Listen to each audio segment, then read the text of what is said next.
திருப்போரூரில் பிரசித்தி பெற்ற அருள்மிகு ஸ்ரீ கந்தசுவாமி திருக்கோயிலில் மாசி மாத பிரமோற்சவம் பெருவிழா இன்று காலை கொடியேற்றத்துடன் கோலாகலமாக தொடங்கியது. செங்கல்பட்டு மாவட்டம் திருப்போரூர் நகரின் மையப்பகுதியில் அமைந்துள்ள அருள்மிகு ஸ்ரீ கந்தசுவாமி திருக்கோயில் இந்து சமய அறநிலையத்துறை கட்டுப்பாட்டில் உள்ளது. இக்கோயிலில் இந்த ஆண்டுக்கான மாசி மாத பிரமோற்சவ பெருவிழா இன்று கொடியேற்றத்துடன் துவங்கியது.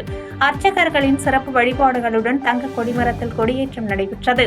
அப்போது கூடியிருந்த பக்தர்கள் கந்தனுக்கு அரோகரா, முருகனுக்கு அரோகரா என கோஷமிட்டு வழிபட்டனர். தங்க கொடிமரம் அருகே முருகன், வள்ளி தெய்வானை சிறப்பு மலர் அலங்காரத்தில் பக்தர்களுக்கு காட்சியளித்தனர். இதில் ஏராளமான பக்தர்கள் காலையில் பங்கேற்று சுவாமி தரிசனம் செய்தனர்.